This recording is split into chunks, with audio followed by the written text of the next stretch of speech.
राधे राधे दोस्तों, मैं वैष्णवी जामले आप सभी का मेरे चैनल पर स्वागत है।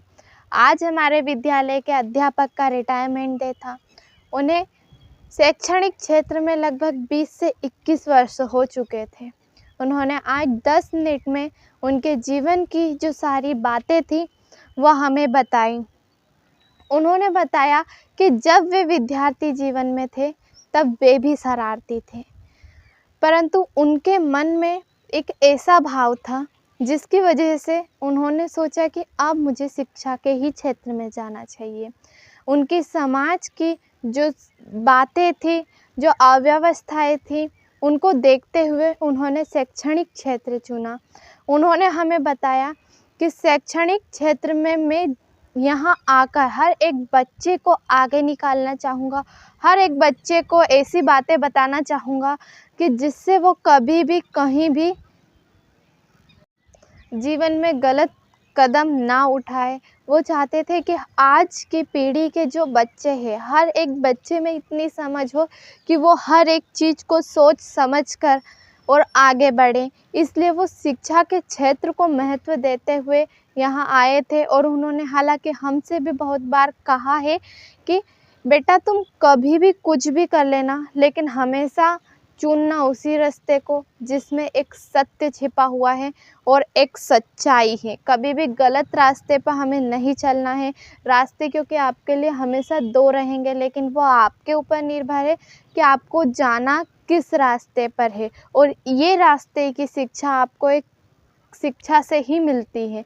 जो अध्ययन आप करते हो, जो नॉलेज आप अपनी पढ़ाई लिखाई से अपने विद्यार्थी जीवन में लेते हो, उसी विद्यार्थी जीवन से आपको ये सारी बातें सीखने को मिलती है। उनका ये मानना था कि एक विद्यार्थी अपने जीवन में खाली एक किताबी ज्ञान तक सीमित ना रहे, अपनी नैतिक शिक्षा को अपनाए, अपनी संस्कृतियों को अपनाए, क्योंकि ये जो नैतिक शिक्षा होती है, संस्कृतियाँ होती है, यही हमें जीवन में सही राह पर लेकर जाती है। क्योंकि ऐसे बहुत से शिक्षक होते हैं जो खाली एक किताबी ज्ञान तक सीमित रहते हैं, परंतु उन्होंने हमें कभी भी किताबी ज्ञान तक सीमित रहना नहीं सिखाया। उन्होंने हमें हमेशा हर एक बात के बारे में बताया है। क्योंकि आज चाहे कोई कितनी भी बात करे, लेकिन आज समाज में उसी शिक्षक की आवश्यकता है जो कि एक नैतिक शिक्षा से जुड़ा हुआ है, संस्कारों से जुड़ा हुआ है। मोबाइल से अधिकतर सब जुड़े रहते हैं, लेकिन ये देखना चाहिए कि सही तरीके से कौन जुड़ा है, कौन सही बातें बताता है। इसी तरह उन्हें यह उदाहरण देकर हमें बताया था कि शिक्षक तो सब होते हैं, लेकिन एक ऐसे शिक्षक को आप अपने जीवन का उदाहरण बनाओ, ऐसे शिक्षक को आप अपने जीवन की प्रेरणा बनाओ, जिससे कि आपको बहुत कुछ सीखने को मिले। वो आपके जीवन में अगर आप कुछ करते हो तो वहाँ आपको उनकी बातें याद आए कि हाँ, हमारे शिक्षक ने हमें कभी ये बातें भी बताई। उन्होंने ये सारी बातें हमें इसलिए बताई थी क्योंकि जब हम छोटे थे, हम भी स्कूल जाते थे पहले, पर हमने जब छोटे थे तब हमारे स्कूल में भी कुछ ऐसे टीचर्स आए थे, कुछ ऐसी मैम आई थी जिन्होंने ना नाखून बड़े रखती थी, बाल खुले रखती थी हमेशा। तो वो चीज़ के ना हम भी थोड़ा थोड़ा अपने अंदर लेते थे, वैसी नकल हम भी करते थे। क्योंकि एक बच्चा ना घर पे माता पिता जैसा करते हैं वैसा ही सीखता है, और स्कूल में जैसा शिक्षक सिखाते हैं वैसा ही सीखता है। इसी बात के ऊपर से हमारे शिक्षक ने हमें सिखाया था कि आपको अगर किसी की बातों को ग्रहण करना है तो एक ऐसे शिक्षक की बातों को करो जो कि एक हद तक बिल्कुल सही है। वो आपको आगे जाकर कहीं भी उस बात को बुराई के तौर पे आपको उसको सामना ना करना पड़े। उन्होंने हमें ये भी बताया कि एक बच्चे के व्यक्तित्व का निर्माण कहाँ से होता है।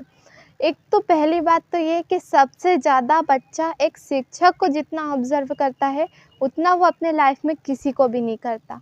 वो अपने जीवन में कही हुई हर एक बात भूल सकता है, लेकिन कभी उसे अगर उसके शिक्षक ने एक बात अगर अच्छी बताई होगी ना, तो वो उसे जीवन भर याद रखेगा, वो उस बात को कभी नहीं भुला पाएगा। तो ये जो हमारे अध्यापक थे, उनका जो आज रिटायरमेंट डे था, उनकी सारी बातों को सुनकर हर एक बच्चे की आंखों में नमी थी।